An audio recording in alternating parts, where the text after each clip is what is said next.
Alright folks, welcome to another hunt. Just got a nice 37 in the hole. You can see what I've uncovered just sitting off to the side there. Looks to be a florin. Give it a nice wipe over. Looks to be a 50%er. Yeah, 50% florin. And I'll get a date off that. I'm going to say it's in 1947 florin. Cool, the night is young. Let's keep going, eh? Alright, so Mark just called me over. Got his first find of the day. Got himself a nice, just dropped it. Got my disease, mate. 55. Got a nice 55 skippy penny. Look at that, that's in nice nick. What's the other side like, mate? There's Queen Elizabeth. Loud and proud. Alright, let's keep going, eh? Alright folks, Sergio's just called me over. Well, he didn't call me over, I volunteered. 1950 rue. Got himself a 1950 rue penny in nice nick. That black gun should come off and have a nice patina under there. Very good. Excellent. Sweet. Alright, so down here in the hole, right there at the, you can see the coin in the hole. Sergio hasn't popped that yet, so let's get in there and pop her out. Calm then. Rue. Another rue penny. 42. 1942 rue penny. Excellent. Alright. Sweet. Okay, so that's a 35 folks. And this nice sandy soil in the bush here. And just popped out this button. I've given it a clean. It's a standard 4-hole button of the type that goes on workwear, unbranded on the front, and the back I haven't given a good clean. But if there is any branding there, you'll see it in the wrap up anyway, and I'll talk about it then. All right, let's keep going. All right, folks, got a 31 down in this beautiful sandy soil on the floor of the bush here. Got myself another button. Again, it's another one of the general work buttons. 4-hole, no maker's mark. I suppose I should tell you a little bit about the site. The site is a park that's been around since the mid 1800s, correction, late 1800s. And in addition to that, it was used by the military during the Second World War. Specifically, it was a searchlight battery set up here. I have been here before and found at least one military button and a number of 1940s era coins. So a lot of the stuff you'll find in the bush here is of military origin, and this would be one of the buttons off the general dress uniform. So they weren't all branded with Commonwealth of Australia.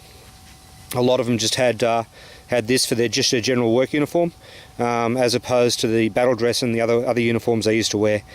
Enough prattling on from me. Let's keep going, eh? I'll read it there. All right, Sergio just pulled up another penny. It's a well-toasted Commonwealth of Australia. Good luck with that one, mate. 1927. 1927.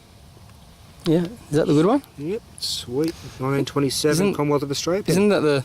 Was that? 1925. 25. All right, so while Sergio was doing that, I'll take you for a walk. I'll keep the camera running. I just turned out a coin over here, but first we'll go back to my screen, as is the custom. Got a 34 down mid-depth. Nice sandy soil, as I've said before. And you can see just over here in the spoil, you've got a silver coin just sitting here. I'm going to pick that up, have a look at this for the first time. Yep, it's definitely silver. It's a 925 because it's not green. I'm going to give it a bit of a rub on my pants, but as best as I can see there, it looks like a sheaf of wheat. 1 second, folks. Talk amongst yourselves. Okay, there you go there. You can probably see the date. I can't, because my headlamp's not playing the game, but I think it's 1944 as best as I can see. Alright, you'll see it in the roundup anyway. Let's keep going, eh? Alright, so Mark's just got himself a nice 1935 penny. That's in beautiful nick, isn't it? Down deep too. Yeah, look at that. That's gorgeous. Excellent, mate. Well done. So that's what, 2 pennies here. Alright, so Sergio just called me over. He'd found himself a beautiful little piece of military history right here. This is a 303 training round, or blank. As you can see, the end's crimped over. There is no bullet. There is a neck on the round to allow it to engage with the breech. If you have a look on the back, you'll see it's unfired. it's in pretty poor nick. I'm unable to give you a head stamp or get a head stamp on there for you guys. There were two different types of this. There was the blank round, then there was what was called the ballistite round, and the ballistite round was used for firing grenades from the cup at the end, provided gas pressure and projected the grenade. This is not a ballistite round. They were meatier than this, and a little bit longer, and had a different crimp pattern. This is definitely a blank round used for training, circa World War II, used in the Lee Enfield rifle. Alright, let's keep going, eh? Alright folks, another 38, and I've just pulled this out. I've given it a bit of a clean already just to save you the pain of me pausing the video. It's a civilian button off a blazer or something similar, quite ornately decorated. It's been in the ground a long time.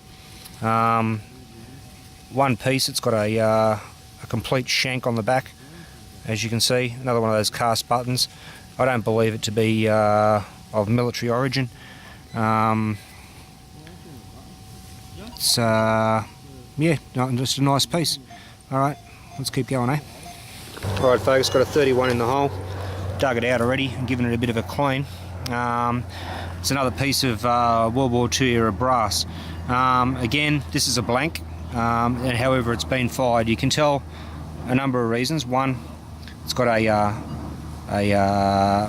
striker mark in the percussion cap, and two, the tip is open. You can tell it was a blank. If I come in nice and close there, you can actually see the remains of the crimp edge. So again, a blank round that's been fired. So this is different to Sergio's. Sergio's was a live round unfired. This is a blank round fired. Alright, let's keep going. Alright folks, I wish it was daylight so you could fully appreciate where this coin was hiding. You can see there's a large bush there, and there's another large one there. Got a 37 right down in between the two of them. Coming right in here at the base of this one. You can see the hole, and just popped up in the spoil just there. You can see the coin. Looks to be halfpenny size. Let's get it out of there and have a look. Yeah, she's pretty crusty, folks. I might have to put you on hold for a second while I give that a bit of a clean, otherwise you can watch me scrub at it ineffectually with my finger. There we go, 19 something 3, I want to say 43. Don't know if you've got a better view of that than I have, but yep, there we go. Alrighty, let's keep going, eh? Alright, so Mark's just come give me a yell. He's just picked up a what appears to be a lady's watch. Seiko. Yeah, it's an old Seiko stainless steel, probably not gold, mate, if it's Seiko. But we'll have a look on the lugs in a second, see if we can find a hallmark. And you picked up a penny next to it, didn't you? Yeah. Excellent. 1935. 1935 Nice. penny right next to it. And a ram's head. Look at that. Lovely, mate. Got a few of them. I just got a sixpence. Just around here. Yeah. Mate, you've been going off. Yeah. And then a ram's head. Nice. 1959, I don't know what that one is. 1950 something, 54. 55, it says. Or Yep. 35. It'd be 55. 55 because it's a ram's head. Yeah. Excellent, mate, well done. And I We'll have think that's a 35. Looks a bit moist, matey. You've been licking your coins again. No. Right, let's have a look and see if we can find anything on the lugs of this this watch. See if it's got a mark on it for gold. Nothing I can see offhand, mate. But hey, we'll have a look in a second. All right, let's keep going. I bought 10 of them for £10 each. Well, we've got a 1938. Question 1938. We've got a 38 in the hole, and quite shallow. You can see it's still sitting there in the hole. I haven't pulled it out. If this is 1938, it's going to be quite funny. It's a Skippy penny, and it's 1952. There we go. Nice nick. Beautiful. Let's keep going. All right, folks. Got a 28. Not that deep a hole, right next to this big old log here, and you can see what's come up. Looks like a Girl Guides badge, and it's intact. Still got the clip on the back. How sweet's that? a bit of a rub with my fingers, and there you go, folks. And I'm pretty sure there's a motto at the bottom of there. No, it just says Girl Guides. Star at the middle, star at the top, sorry, and a G and G on either side. And a operational working back. Sweet. Alright, we haven't got long left here. I think it's starting to get on a bit. But we'll see what else we can find before we knock off. Alright, let's keep going. Right, folks, 38 in the hole. I'm in the bush again. And you can see what's just popped out. It appears to be a silver coin, and I'm going to say it's a 925 silver, just based on the way it's got got verdigris on it, and it's a sixpence. And you can see that just there. I'll see if I can get a date for you guys. And it's a 1926 or 28 sixpence. Looks like 1928 on the video, 1926 to the eye. Let me just give it a rub, get the sand off it. Make it a little bit easier to identify maybe. And I've just dropped it. Which, if you've been watching my videos, you know that I do all the time. That's the first time I've done it tonight. There you go, 1926 I think it is, sixpence. Sweet.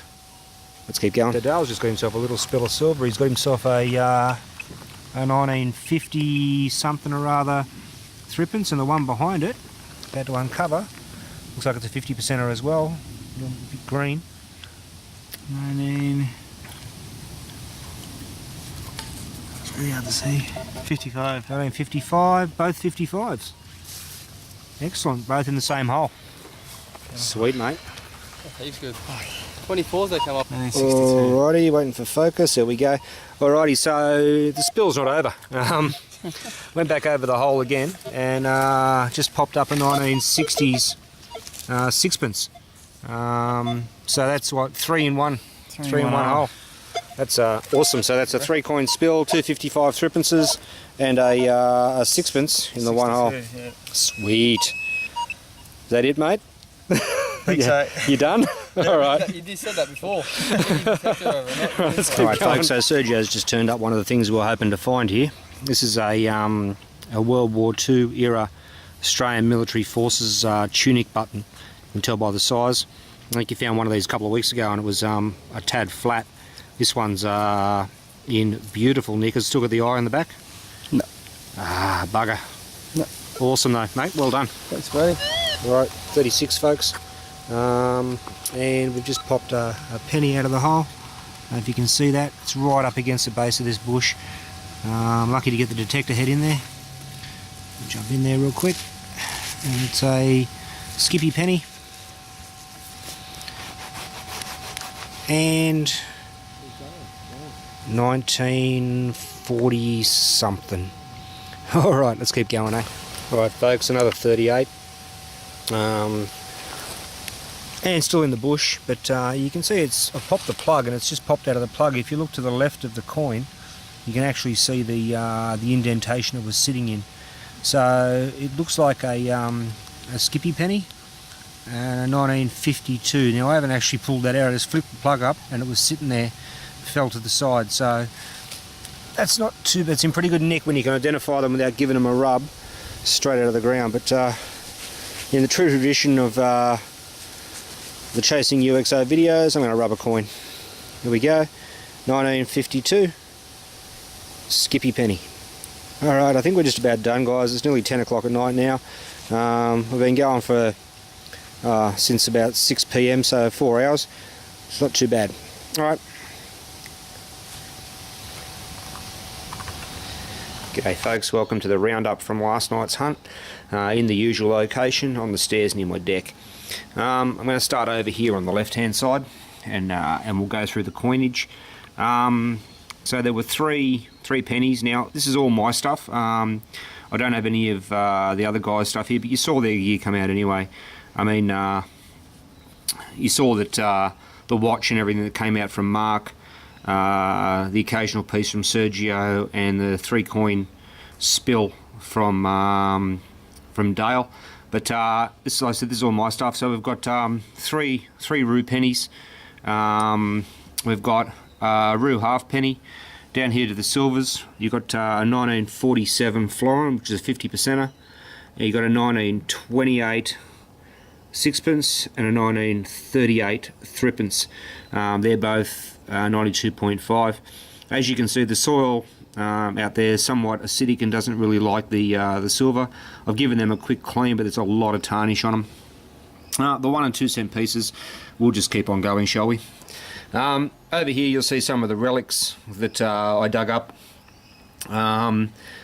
I didn't video some of this stuff and some I did. So you've got that big fork at the top there. I don't believe it's period. There's no military markings. It does look like it's silver plate, but there's no military markings on it. Underneath that you've got a sling or webbing strap end. So this was these were riveted onto the end of the webbing and also the rifle slings to stop the webbing from fraying. Made it easier to pass through the buckles as well.